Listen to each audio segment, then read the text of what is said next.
orang-orang terbahagia di dunia. FGB man, be strong in the Lord. Shalom, salam damai sejahtera buat kita semua para FGB man. Saya cukup deg-degan diajak untuk bersaksi. Lama sudah tidak bersaksi. Ini membuka luka lama kembali. Ya, ini CLBK, cinta lama bersemi kembali. Gitu. 2007 saya presiden chapter di Jonggol 2. Kemudian 2000 sampai 2008 masih aktif sampai 2011. Kadang-kadang jarang ke Tomang chapter. 2022 kita ketemu lagi setelah 10 sampai 11 tahun dan saya bisa merasakan atmosfer Yesus Kristus di tempat ini.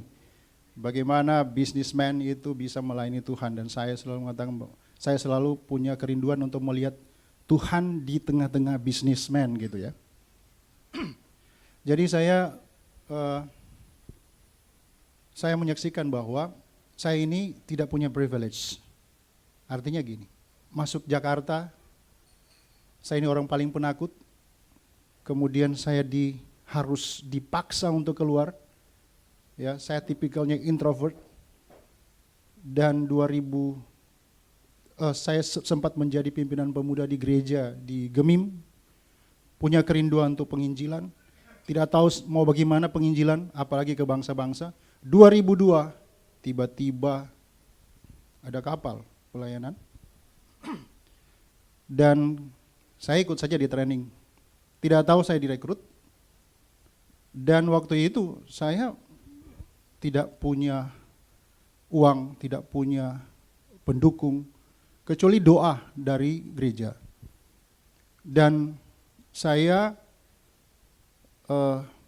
pesimis saja kalau misalnya saya akan ikut dengan kapal ini, karena kapal ini mengelilingi South Pacific sampai ke Korea, Taiwan dan melayani untuk church planting, untuk medical ministry, children ministry dan berbagai ministry lainnya, sehingga ini menarik.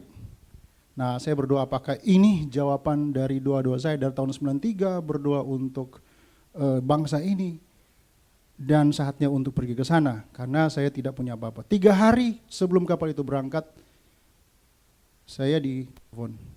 Kalau kamu berangkat, urus sekarang. Bayangkan 3 hari bagaimana saya mau urus paspor, saya mau urus buku pelaut, saya mau urus segala-galanya. Tapi kalau Tuhan yang menyediakan, kalau Tuhan yang memberi jalan, ya kata orang tua saya, berkat itu 3 kaki, saya punya 2 kaki. Kalau saya kejar berkat itu dia lebih cepat dari saya. Dan sebaliknya kalau dia ngejar saya, itu perkenan Tuhan, saya tidak bisa lari. Artinya kita ikuti saja, karena tren berkat itu tidak bisa dilawan, tetapi kita ikuti saja arah mana dia akan bawa. Singkat cerita saya ikut kapal ini, di training begitu rupa, saya pikir hanya sebagai pelayan, sebagai hamba Tuhan, karena kita ada Bible study, selama 2 tahun itu kayak diploma ya gitu. Tapi kami dilatih juga sebagai kru kapal, ini tidak ada pengalaman sama sekali. Ini pengalaman baru buat saya. Saya di engine room itu 6 bulan. Isi-isi oli, ya. Itu bayangkan kita masuk musim dingin juga, kami harusnya punya expert. Jadi oiler, jadi apa gitu. Ada level-levelnya. Tapi saya diberikan kesempatan dan mendapat pengalaman itu.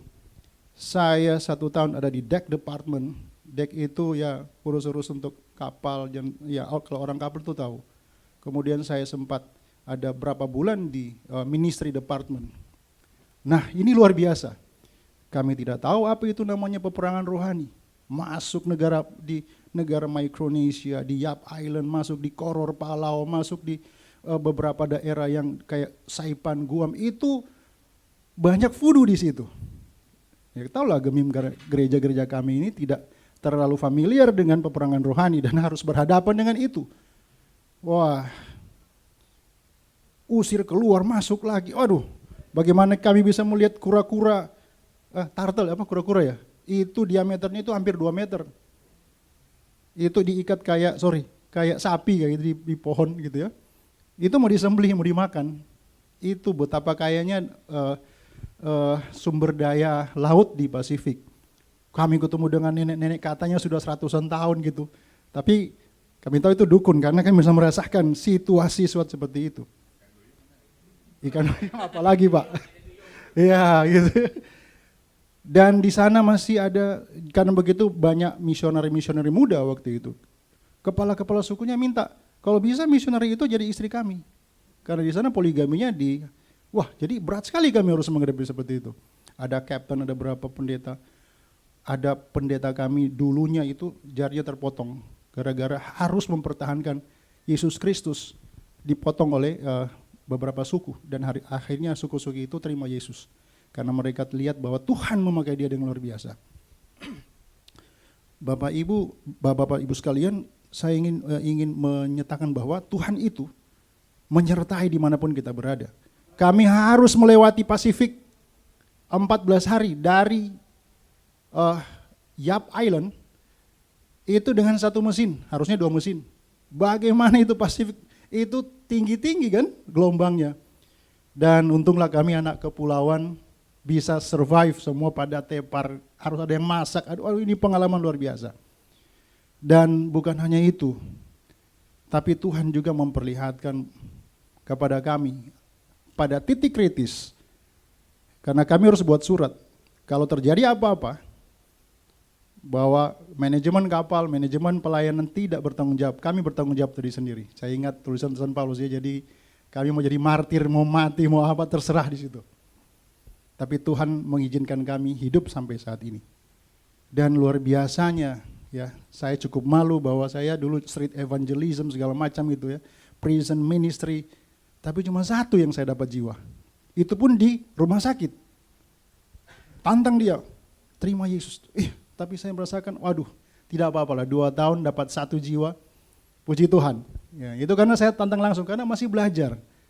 Dan di akhir tahun kedua, kami harus putuskan, mau jadi full time atau menjadi pendoa atau penyokong, gitu ya.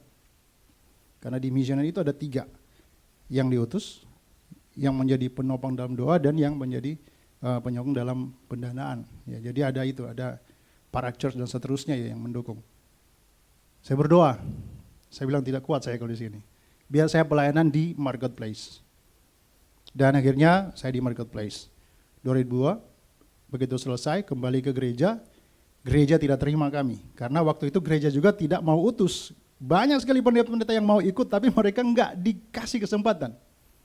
Dan begitu saya kembali kayak jadi musuh baru gitu. Gitu Pak ya, jadi dianggap sesat segala macam. Karena ya gitulah gereja-gereja gitu.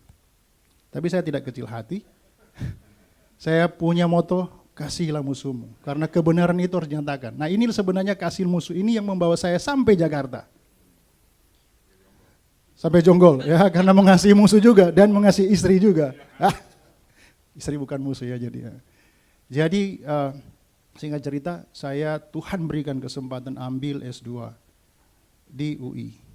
Saya ambil namanya kajian Strategic Intelligence. Dari 300 yang melamar cuma 7 yang diterima. Bayangkan dari 16 tahun tidak kuliah diterima tiba-tiba. Itu bukankah itu kemurahan Tuhan dan itu berkat Tuhan. Dan saya percaya itu ada maksud Tuhan. Tidak punya uang, bisa akses. Saya tidak punya privilege, tapi saya punya Tuhan yang memberikan kekuatan, memberikan apa yang saya butuhkan gitu. Kemudian singkat cerita, ini sebelum masuk Wir Group saya harus berhadapan dengan Yeni Wahid namanya, seorang pimpinan Gus Durian. Saya dimusuhi karena di dalam grup ini ada Yeni Wahid yang tidak mau. Ternyata di NU itu ada faksi-faksi, karena saya waktu itu menjadi advisor untuk beberapa kelompok NU. Karena saya mengadvise kelompoknya NU Banten yang di bawah pimpinan Pak Kiai Maruf Amin.